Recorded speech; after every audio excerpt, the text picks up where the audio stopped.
सोचिए अगर आपको हल्का सा इन्फेक्शन हो, दवा काम ही ना करे तो क्या होगा। WHO की ताजा रिपोर्ट कहती है कि अस्पतालों में भर्ती हर 6 में से 1 मरीज पर एंटीबायोटिक्स असर नहीं कर रही हैं। इसकी वजह बैक्टीरिया में बढ़ती एंटीबायोटिक रेजिस्टेंस है और इसे ही सुपरबग संकट कहा जाता है, जहां मामूली सा इन्फेक्शन भी जानलेवा साबित हो सकता है। तो कैसे बचे इस रिस्क से? क्यों ये एंटीमाइक्रोबियल रेजिस्टेंस बढ़ रहा है? किसकी गलती है? हमारी ही गलती है या किसी और की गलती है? आज विस्तार से इस पर चर्चा होगी। आप देख रहे हैं आपकी खबर आपका फायदा। मेरा नाम है दीपक डोभाल। मैं लौट रहा हूं खास मेहमानों के साथ।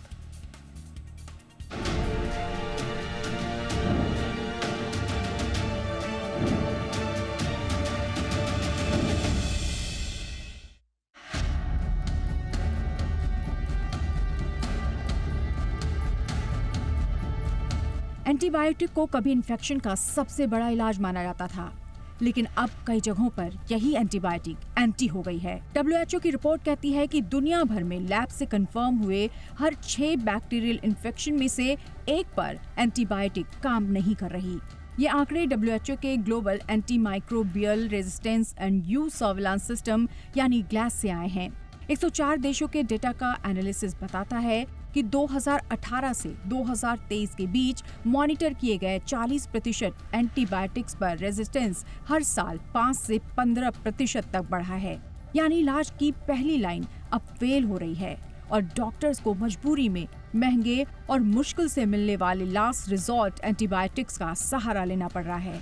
ICMR के रिपोर्ट्स भी बार बार चेतावनी देती रही हैं कि 2023 से ICU में ई कोलाई इन्फेक्शन ने सेफोटैक्सिम, सेफ्टाजिडीम, सिप्रोफ्लॉक्सासिन और लेवोफ्लॉक्सासिन जैसी दवाओं पर बेहद खराब रिस्पांस दिखाया। ICMR के मुताबिक भारत, चीन और पाकिस्तान में एंटीबायोटिक का इस्तेमाल बहुत ज्यादा है, इसीलिए रेजिस्टेंस भी ज्यादा है। हालांकि ये डेटा ज्यादातर टर्शियरी हॉस्पिटल से आते हैं, जहां सबसे गंभीर मरीज जाते हैं। ये पूरे देश या कम्युनिटी की तस्वीर नहीं दिखाता। WHO की रिपोर्ट में ये भी सामने आया कि साउथ ईस्ट एशिया और ईस्टर्न मेडिटेरेनियन रीजन में रेजिस्टेंस रेट 33% तक है, जबकि यूरोप में ये सिर्फ 10% है। जहां हेल्थ सिस्टम कमजोर है, वहां ये समस्या और ज्यादा है। ब्लड स्ट्रीम इन्फेक्शन में सबसे ज्यादा पाए गए बैक्टीरिया हैं ई कोलाई और निमोनिया। ये इन्फेक्शन सेप्सिस, ऑर्गन फेल्योर और मौत का कारण तक बन सकते हैं। लेकिन अब 40% से ज्यादा ई कोलाई और 55% से ज्यादा निमोनिया तीसरी पीढ़ी के सेफालोस्पोरेंस पर रेजिस्टेंस हो चुके हैं। अफ्रीका में ये रेजिस्टेंस 70% से भी ज्यादा है। WHO का कहना है कि एंटीबायोटिक रेजिस्टेंस बढ़ता गया तो इलाज के ऑप्शंस खत्म हो जाएंगे और लाखों जानें खतरे में पड़ जाएंगी, खासकर उन देशों में जहां इन्फेक्शन प्रिवेंशन और कंट्रोल कमजोर है और सही इलाज तक पहुंच मुश्किल है। एंटीमाइक्रोबियल रेजिस्टेंस यानी AMR दुनिया के टॉप 10 हेल्थ थ्रेट्स में शामिल है। सुपरबग्स 2050 तक करीब 4 करोड़ लोगों की जान ले सकते हैं। 1999 से 2019 तक हर साल 10 लाख से ज्यादा मौतें AMR इन्फेक्शन से हुई। सिर्फ भारत में 2019 में 3 लाख से ज्यादा मौतें AMR इन्फेक्शन से हुई। सबसे आम drug resistance bacteria E coli, Klebsiella pneumoniae, Acinetobacter baumannii, Pseudomonas aeruginosa, Staphylococcus aureus है। तो साफ है, एंटीबायोटिक का गलत और ज्यादा इस्तेमाल हमें एक ऐसे दौर में ले जा रहा है जहां आम इन्फेक्शन का इलाज मुश्किल हो जाएगा। WHO और ICMR दोनों कह रहे हैं कि अब वक्त है सावधान होने का, वरना ये सुपरबग्स हमारी सेहत के लिए सुपर खतरा बन जाएंगे। ब्यूरो रिपोर्ट, जी मीडिया।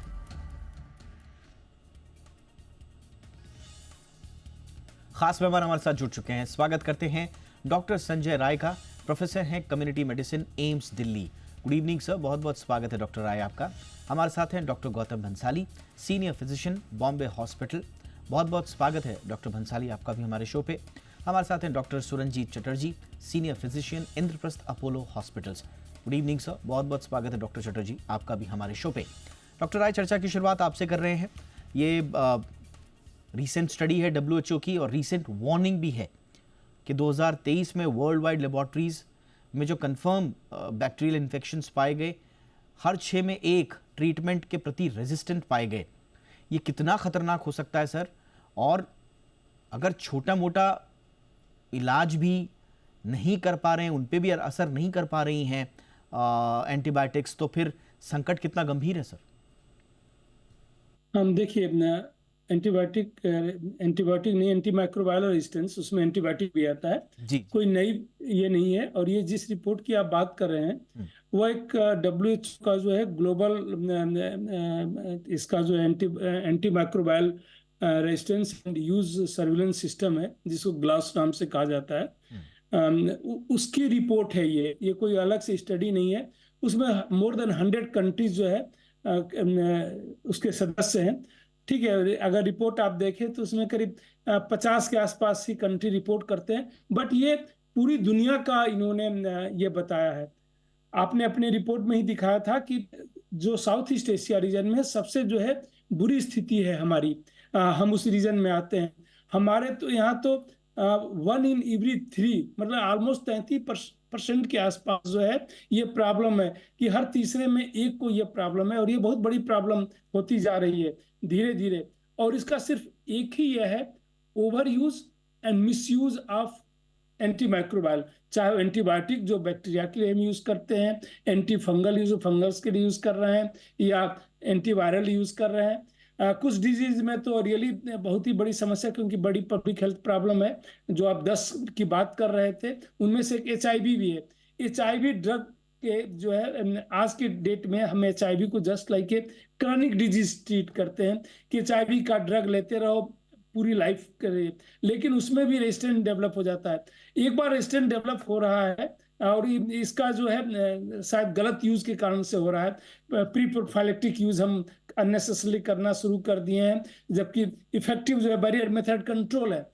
और उनमें ज्यादा पाया गया है जो प्री एक्सपोजर प्रोफाइलेक्टिक यूज करते हैं कि पहले जो है रिस्क लेने के लिए तैयार है, पहले दवा खा लेते हैं और फिर रिस्क लेते हैं। तो ये सब देखा जाए तो एक तरीके से मिसयूज होता है। कभी इमरजेंसी में कोई ले ले वो अलग बात है, बट इसका regular seven pre exposure prophylaxis में और जब एक बार रेजिस्टेंस हो जाता है तो जो न्यू इन्फेक्शन होता है वह हो सकता है, जो नए लोगों को हो रहा है वह एक्वायर्ड हो सकता है इसके थ्रू, या जब हम कम ड्रग ले रहे हैं, जैसे HIV की मैं एंटीवायरल की बात करता है, एंटीरिट्रोवायरल थेरेपी जो देते हैं, या कंप्लायंस पुअर हो जाता है, कभी खाते हैं नहीं खाते हैं, सिम्टम्स इंप्रूव हो गए। TB में भी होता है, एंटी ट्यूबरकुलोसिस ड्रग्स हमारे पास अच्छे हैं, बट उसका जो है जब ठीक से यूज नहीं होता है, मॉनिटरिंग ठीक से नहीं हो पाता है, कंप्लायंस अगर पुअर रहता है तो डेवलप हो जाता है। तो या तो उसके अंदर डेवलप होता है जब वो दूसरों को इन्फेक्ट कर। Absolutely sir. और ये बहुत इंपॉर्टेंट बात आपने बोली, आपने बहुत इंपॉर्टेंट बात बोली सर। और वाकई में ये आप मतलब 6th जो पर्सन है वो आप ग्लोबल का नंबर लीजिए। आपने बिल्कुल सही हाईलाइट किया कि साउथ ईस्ट एशिया में 1 in 3 इन्फेक्शन रेजिस्टेंट है और अफ्रीकन रीजन में 1 in 5। तो हमारी हालत अफ्रीका से भी बुरी है, ग्लोबली से भी बुरी है, जस्ट आधा है हमारा। अच्छा, इसमें भी अभी आप देखेंगे कि कहाँ कहाँ पर जो भारत में जो समस्या है वो ज़्यादा क्यों हैं, क्योंकि 2019 में ही AMR से डायरेक्टली एट्रीब्यूटेड लगभग 3 लाख डेथ्स हैं और एसोसिएटेड अगर आप देखेंगे तो 1 लाख से डेथ एस्टिमेट्स हैं ये। तो हमारे यहाँ भी ये संकट बहुत बड़ा है। मैं क्विकली सर के पास जाऊंगा। डॉक्टर भंसाली सर, कितना बड़ा ये समस्या है सर, और इसके पीछे कारण क्या है? मतलब ये हॉस्पिटल के अंदर जो हम एंटीबायोटिक्स का इस्तेमाल कर रहे हैं ये उससे बड़ी समस्या है, या जो आम जनमानस में ओवर द काउंटर जाकर और खुद से ही एंटीबायोटिक दवाएं ले लेते हैं ये उसकी समस्या है? बड़ी वजह क्या है सर? जी दीपक जी, सबसे बड़ा जो प्रॉब्लम हम लोग आज की डेट में फेस कर रहे हैं, हम लोग से मतलब है जो टर्शरी केयर सेंटर पे काम करने वाले, जैसे मैं बॉम्बे हॉस्पिटल में काम करता हूँ, हमारे पास जब तक पेशेंट पहुँचता है तब तक वो GP के पास जाता है, वहाँ पे एंटीबायोटिक ले लेता है। अगर हल्का सा भी गला खराब हुआ, कोई वायरल इन्फेक्शन भी हुआ तो वो वहाँ पे एंटीबायोटिक ले लेता है, या उसके बाद में उसके आसपास के हॉस्पिटल में जाता है, वहाँ जाके एंटीबायोटिक ले लेता है।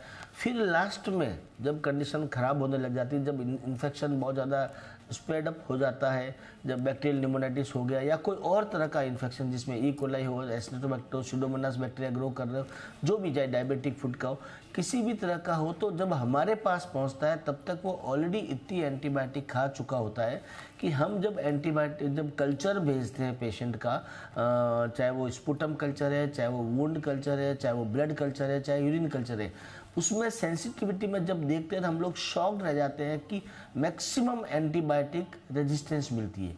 जो एंटीबायोटिक आज के 2 साल पहले जैसे सेफाप्राजोन सल्बेक्टम में, मेरोपेना में बड़ी अच्छी सेंसिटिव होती थी इस बैक्टीरिया को, आज की डेट में एक्सेप्ट कोलिस्टीन या 1-2 ड्रग जो और है, उसके अलावा बाकी सारी ड्रग्स अधिकतर लिवोफ्लॉक्स, ऑगमेंटिन, इनको तो आप भूल जाइए, ये तो सब बहुत ही सब में रेजिस्टेंट ही मिलती है।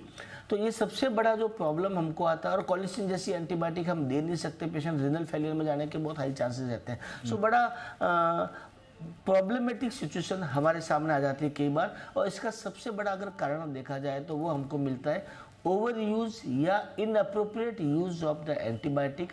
दूसरा, ओवर द काउंटर आजकल एंटीबायोटिक इतनी आसानी से मिल जाती है। तीसरा, आजकल सोशल मीडिया पे इतने ज़्यादा इन्फ्लुएंसर आ गए हैं कि कोई बोलता है डॉक्सी ले लो, कोई बोलता है एजी ले लो, कोई क्या बोलता है, अपनी अपनी मर्जी से। पेशेंट जाता है बाहर मेडिकल शॉप वाले से बात करता है, उनको मालूम है कि हॉस्पिटल में जाएंगे या डॉक्टर को दिखाएंगे तो एजिथ्रोमाइसिन लिखेंगे या डॉक्सी लिखेंगे, तो मैं खुद ही ले लेता हूँ।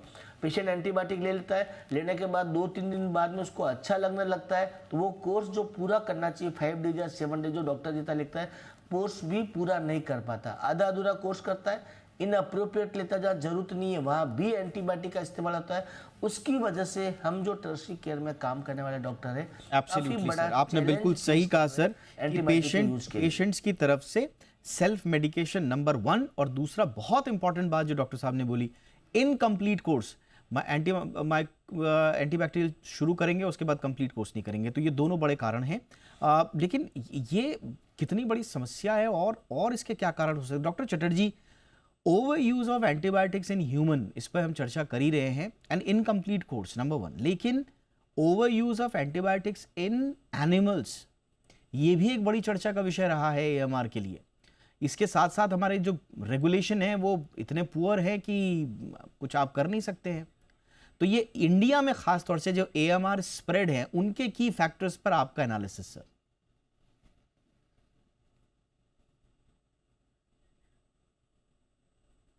डॉक्टर चैटर्जी, ऑलराइट, मुझे लगता है कि कुछ संपर्क में इशू आ रहा है। डॉक्टर राय के पास मैं चलूंगा।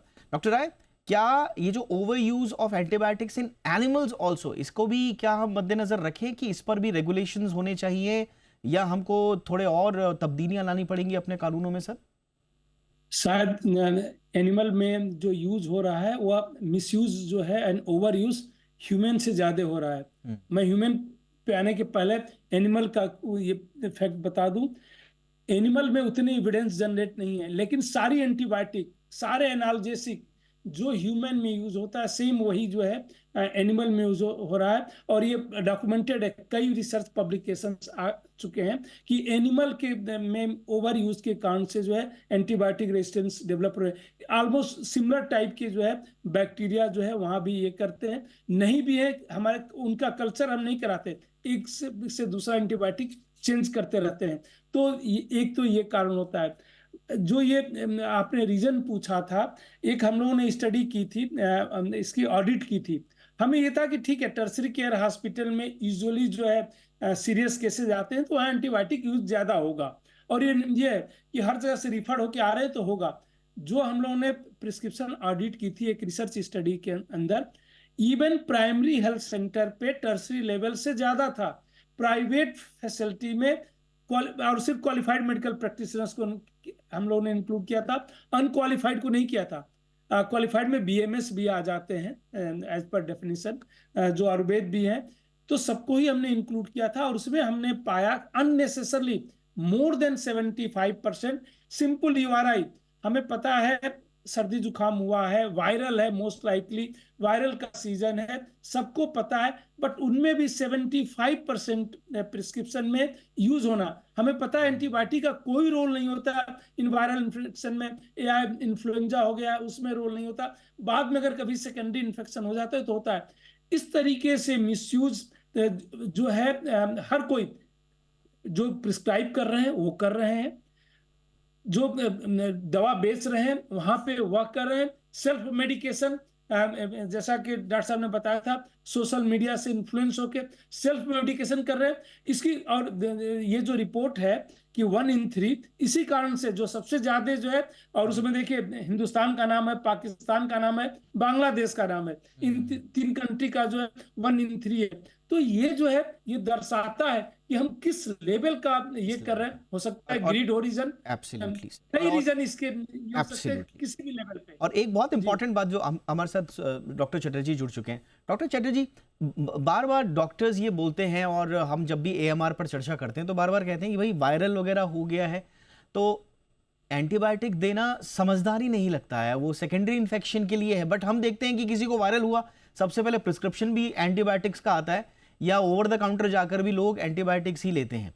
तो ये जब वायरल का एंटीबायोटिक से कोई संबंध ही नहीं है, तो ये घालमेल सर भारत में तो इतना ज्यादा प्रचलित है कि वायरल हो गया एंटीबायोटिक्स खा लीजिए, कोई इसका कॉम्बिनेशन है सर क्या?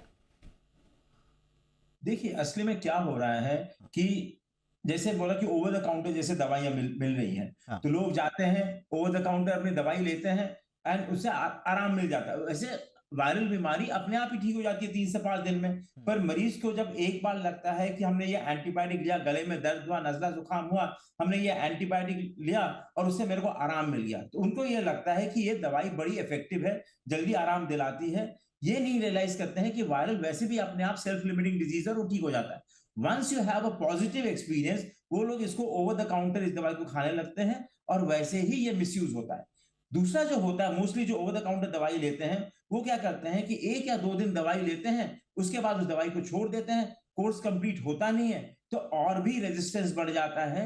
और जब आप इस एंटीबायोटिक को किसी रियल बीमारी में इस्तेमाल करते हो तो वो एक्ट नहीं करता क्योंकि वो रेजिस्टेंट हो गया है। तीसरा जो होता है कि डॉक्टर्स को भी कई बार जो टेलीफोनिक लोग बातें करते हैं या आते हैं, तो even doctors to some extent can and are prescribing antibiotics more than usual. तो यहां थोड़ा सा हमें सतर्क सभी लोगों को रहना पड़ेगा, आम आदमी को रहना पड़ेगा, जो हमारे डिस्ट्रीब्यूटर्स हैं या हमारे जो फार्मेसी वाले लोग हैं वो भी they act as doctors quite a few times and they give a lot of antibiotics. ये जब हो रहा है इसी सब कारण से overuse, misuse, under मतलब ड्यूरेशन पूरा नहीं लेना, इन सब से ये रेजिस्टेंस दिन के दिन देखा जा रहा है, बढ़ता ही जा रहा है। एब्सोल्युटली, और यही वजह है कि पूरी दुनिया में अब अलार्मिंग स्थिति आ चुकी है। 2050 तक तमाम रिपोर्ट्स बता रही हैं कि मिलियंस ऑफ डेथ सिर्फ AMR से होगी। और ये बहुत इंपॉर्टेंट बात जो डॉक्टर साहब ने भी कही कि वायरल फीवर में एंटीबायोटिक्स का उपयोग उतना फ़ायदेमंद नहीं होता जितना आपको लगता है, और इसकी वजह से एंटी माइक्रोबियल रेजिस्टेंस की समस्या बढ़ रही है, वो एक बहुत बड़ी है। एनिमल पे हमने हल्का सा छुआ, एनिमल्स में मिसयूज़। बहुत सारे लोग ये कहेंगे कि भाई अगर एनिमल्स में एंटीबायोटिक का इस्तेमाल हो रहा है तो इससे हमें क्या खतरा। जो लोग फूड चेन से डायरेक्टली जुड़े हुए हैं, जो नॉन वेजिटेरियन हैं, उनको तो समझ में आता है, लेकिन क्या जो वेजिटेरियंस हैं, देखिए खतरे डायरेक्ट इनडायरेक्ट सबके लिए हैं। कैसे हैं इस पर भी बातचीत करेंगे, और क्यों इस पर रेगुलेशंस आने चाहिए इस पर भी बात एक छोटे से ब्रेक के बाद।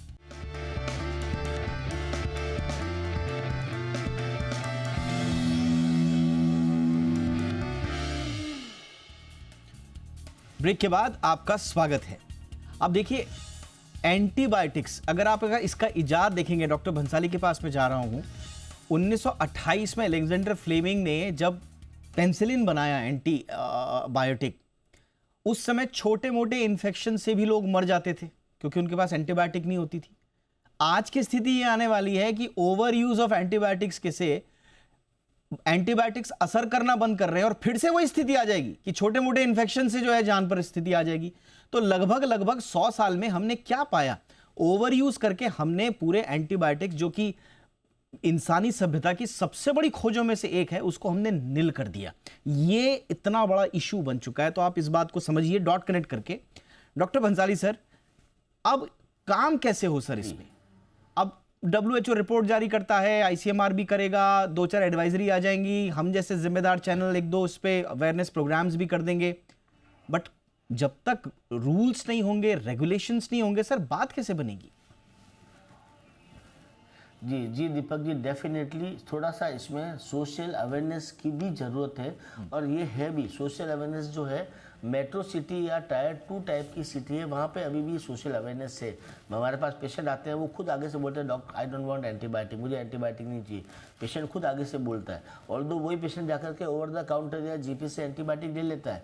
और छोटी जगह में तो इतना ज़्यादा मिसयूज है, पेशेंट खुद आगे से कई बार मांगता है, ओवर द काउंटर मेडिसिन मिल भी जाती है, या कई बार डॉक्टर भी लिख देता है। कई बार पेशेंट डॉक्टर की फीस बचाने के चक्कर में भी एंटीबायोटिक लिख देता है, ओवर द काउंटर ले लेता है। कई बार गवर्नमेंट की काफ़ी, इस बात में मैं बहुत ही ज़ोर से बोल रहा हूँ दीपक जी, और स्ट्रेस देना चाहता हूँ, काफ़ी अपन हमारी कंट्री में काफ़ी स्टेट के अंदर गवर्नमेंट की स्कीम चलती है जहाँ पे फ्री मेडिसिन दी जाती है, और उस फ्री मेडिसिन में पेशेंट डॉक्टर पे चिल्ला करके ज़बरदस्ती एंटीबायोटिक लिखवाते हैं, कफ सिरप ज़बरदस्ती लिखवाते हैं, और वो नुकसान में जाते हैं।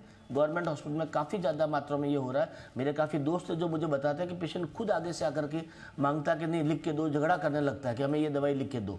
उसका यूज कितना करता है, मिसयूज कितना होता है, वो भगवान जानता है उसके बारे में। सो इसके बारे में एक तो FDA गवर्नमेंट बॉडी की तरफ से स्ट्रिक्टली पॉलिसी बननी चाहिए, प्लस रेगुलेशंस होना चाहिए कि ओवर द काउंटर कोई भी एंटीबायोटिक नहीं मिले। हॉस्पिटल के अंदर भी ऑलरेडी हमारे कुछ हॉस्पिटल में, जैसे हमारे बॉम्बे हॉस्पिटल में एंटीबायोटिक की पॉलिसी है, एथिक्स कमेटी बैठती है, मीटिंग होती है उनकी रेगुलरली, प्लस पेशेंट के ऑडिटिंग भी होती है कि कहाँ पे एंटीबायोटिक दिया, कहाँ पे नहीं दिया, वो सारी चीज़ें होती है। ऐसे ही गवर्नमेंट हॉस्पिटल और दूसरे सेक्टर के हॉस्पिटल भी जो है, चाहे वो कॉर्पोरेट है, जो भी हॉस्पिटल है, वहाँ पर भी हॉस्पिटल लेवल पे एक रेगुलेशन पॉलिसी बननी चाहिए। एंटीबायोटिक किसको देना है, किसको नहीं देना, उसकी पॉलिसी बननी चाहिए, और गवर्नमेंट लेवल पे भी स्ट्रिक्टली रेगुलेटरी बॉडी को काम करना चाहिए। Absolutely sir. डॉक्टर राय, हम विदेशों में जाते हैं सर, वहाँ पर हम सर्दी खांसी जुकाम के लिए एंटीबैक्टीरियल लेने के लिए जाते हैं। आपकी स्थिति जो भी है, जब तक डॉक्टर से लिखवा के आप नहीं लाए, विदेशों में नहीं दिया जाता। भारत में सर इतना सा कि आप ओवर द काउंटर एंटीबायोटिक दवाएं नहीं दे सकते। कुछ हॉस्पिटल जैसे बॉम्बे हॉस्पिटल, कुछ हॉस्पिटल्स हैं जो इसमें काम कर रहे हैं, बट इन जनरल केमिस्ट की शॉप से कब बंद होगा सर? जब हम सब जानते हैं, हमारी गवर्नमेंट जानती है कि एक पब्लिक लाइफ थ्रेट बन चुका है। इतना रेगुलेशन लाने में दिक्कत क्या है? ये फार्मा लॉबी है सर, इच्छा शक्ति की कमी है, क्या है सर ये? ये इसमें इच्छा शक्ति की कमी कही जाएगी। रेगुलेशन है, ऐसा नहीं कि ये ओवर द काउंटर, ऐसा नहीं है कि मिलने के लिए। ओवर द काउंटर के लिए कुछ ही ड्रग्स जो लिस्टेड है, ये है कि प्रिस्क्रिप्शन पे मिलना चाहिए, बट वो प्रिस्क्रिप्शन, वो जो कंट्री में शायद हम उसको इम्प्लीमेंट ठीक से नहीं कर पाते हैं। देखिए तो सिर्फ नारकोटिक्स ड्रग, क्योंकि उसकी जो है बहुत ही ज्यादा स्क्रूटनी होती है, इनकी स्क्रूटनी नहीं होती। इतने मोर देन 50,000 ब्रांड नेम है हमारे कंट्री में। हर गली में जो है कोई एक शॉप ये मैन्युफैक्चरिंग यूनिट खोल देता है, जेनरिक लेता है, वो बनाना शुरू कर देता है। तो इतना बड़ा एक बिजनेस का ये है कि उसको स्क्रूटनी करना मुश्किल हो जाता है। उस पर हमें कंट्रोल करना पड़ेगा। रोज जो है 2 नई फार्मा लॉबी जो है, मतलब फार्मा कंपनी ड्रग बनाने की खुल जाती हैं। वह फिर जो लोकल ये कमीशन, सब बहुत से फैक्टर्स है। ये फोरम उसको डिस्कस करने के लिए, बट इंप्लीमेंट कायदे से होना चाहिए कि विदाउट प्रिस्क्रिप्शन एंटीबायोटिक आपको नहीं मिलेगा। अल्टीमेट गोल, एब्सोल्युटली सर, मिलता है तो उस पर स्ट्रिक्ट एक्शन होना चाहिए, एक्शन हो। एब्सोल्युटली सर, और ये देर सबेर हो जाना चाहिए, ऑलरेडी बहुत देर हो चुकी है। बहुत क्विकली डॉक्टर चटर्जी, ये जो लाइफ स्टॉक पे हम एंटीबायोटिक का इस्तेमाल कर रहे हैं, एनिमल्स पे कर रहे हैं, इसका डायरेक्ट इनडायरेक्ट इम्पैक्ट ह्यूमन पर कैसे आता है sir? Quickly if you can explain sir. जब भी लाइफ स्टॉक पे एंटीबायोटिक्स का इस्तेमाल होता है, एंड जिसको कि उसको हम लोग ठीक से रेगुलेटेड वे में उसको नहीं करते हैं, तो जब भी उसके कांटेक्ट में लोग आएंगे, खाएंगे, जो भी करेंगे, उससे रेजिस्टेंस हर एक आदमी में बढ़ेगा ही। सो एट ऑल स्टेजेस, सब जगह, जैसे कि दूसरे डॉक्टर्स भी हम सब बोल रहे हैं, हम लोग भी बोलते हैं कि हर एक स्टेज में एंटीबायोटिक का जो यूज है has to be regulated, including anywhere जहां भी उसका यूज होगा उसको रेगुलेट करके यूज करें। Government has to be very strict, otherwise anti microbial resistance वाली बात आ रही है, as antibiotics, antifungals, anti tubercular, ये चीज बहुत ही बड़ा खतरा बन जाएगा। अभी already anti microbial resistance is one of the leading causes of death, आगे ये among the top causes of death हो जाएगा। तो इसके लिए हमें एकदम बहुत स्ट्रिक्ट रूल्स करने चाहिए। विदाउट प्रिस्क्रिप्शन इन दवाई का यूज होना ही नहीं चाहिए। बड़े हॉस्पिटल जैसे कि उन्होंने बोला कि बॉम्बे हॉस्पिटल जैसे हम लोगों का हॉस्पिटल है, वहां जरूर पूरी कमिटी बैठती है, रेगुलेशन होता है कि आप यही एंटीबायोटिक इस्तेमाल कर सकते हैं, otherwise even senior people are pulled up for this. तो ऐसा ही रेगुलेशन गवर्नमेंट को एट ऑल लेवल्स लाना पड़ेगा। बिल्कुल, सारे बड़े हॉस्पिटल्स हैं, अपोलो हॉस्पिटल्स, बॉम्बे हॉस्पिटल, दूसरे भी। डॉक्टर राय कुछ कह रहे हैं? हाँ, मैं ऐड करना चाहता हूं कि ह्यूमन में तो कम से कम सिक लोगों को दिया जाता है। जो रिपोर्ट है डब्ल्यूएचओ की, अगर आप रिपोर्ट देखें जो एनिमल सेक्टर में यूज होता है, मोर देन 80% हेल्दी एनिमल में यूज होता है उसकी प्रोडक्शन को इंक्रीज करने के लिए। यह सबसे चिंताजनक है। इसलिए डब्ल्यूएचओ ने कई बार गाइडलाइंस निकाली है कि बिल्कुल स्टॉप करें ये जो प्रैक्टिस है कि हेल्दी एनिमल को एंटीबायोटिक देना। बिल्कुल, एग्रीकल्चर, पूरे एग्रीकल्चर सेक्टर में से लाइव स्टॉक में ग्रोथ प्रमोटर्स के रूप में जो मिसयूज हो रहा है एंटीबायोटिक्स, प्रमोटर यही बहुत बड़ा ये इशू है। इस पे भी सरकार को रूल्स एंड रेगुलेशंस लेकर आने चाहिए। बहुत बहुत धन्यवाद, चर्चा सारगर्भित रही।